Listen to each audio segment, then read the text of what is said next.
প্রায় 14 মাস পর দূরপ্রবাস থেকে দেশে ফিরল আমার বন্ধু, আর তাকে আনতেই টাঙ্গাইল থেকে ঢাকা এয়ারপোর্টে চলে গেলাম এক ঝাঁক ভাই ব্রাদার নিয়ে।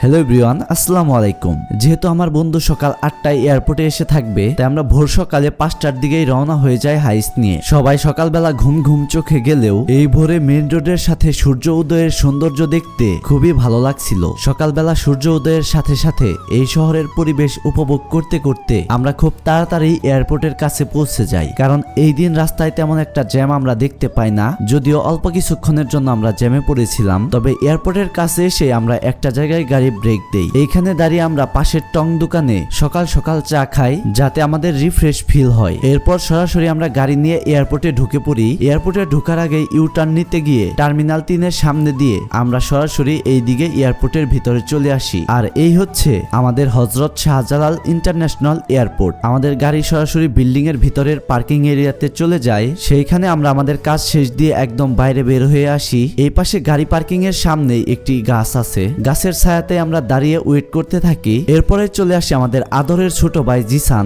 যে এই এয়ারপোর্টেরই ডিপার্চারে জব করে। অনেকদিন পর জিসানের সাথে দেখা হয়েও আমাদের খুবই ভালো লাগলো। এরপর আমরা কিছুক্ষণ ঘোরাফেরা আর টাইম পাস করতে থাকি, আর সময় হয়ে যায় আমার বন্ধু আশিকের আসার। ওর টিকেটের টার্মিনাল 1 দেওয়া থাকলেও পরবর্তীতে ওকে টার্মিনাল 2 দিয়ে বের করে দেওয়া হয়, তাই আমরা খুঁজতে খুঁজতে চলে যাই টার্মিনাল 2 এর সামনে। এখানে ভিতরে একজনের বেশি যেতে দেওয়া হয় না, তাই আমাকে একাই যেতে হয় আর ভিডিও নিতে পারি না। অবশেষে প্রায় 14 মাস পর দেখা হয়ে যায় আমার বন্ধু আশিকের সাথে, যে অনুভূতিটা ভাষায় প্রকাশ করার মতো না। এরপর অন্য পাশ দিয়ে সকল ভাই ব্রাদাররা ভিতরে ঢুকে সরাসরি আশিকের সামনে চলে আসে আর সবার সাথে কুশল বিনিময় করে। এই 1 বছরে সবকিছু চেঞ্জ হয়ে গেলেও আমার বন্ধু আশিক কিন্তু একটু চেঞ্জ হয়নি, সেই আগের মতোই রয়ে গেছে। এরপর সেখান থেকে গাড়িতে উঠে আমরা রওনা হয়ে যাই আমাদের বাড়ির উদ্দেশ্যে। পথিমধ্যে আমরা একটা হোটেলে ব্রেক দিয়ে কিছু হালকা নাস্তা করি। এরপর সরাসরি চলে আসি আমাদের নাটিয়াপাড়া বাজারে। আর বাজারে এসে আশিক চলে যায় ওর বাবার দোকানের সামনে ওর বাবার সাথে দেখা করতে। এরপরে বাজারে হেঁটে হেঁটে আমরা আশেপাশের সকলের সাথে আশিক দেখা করে।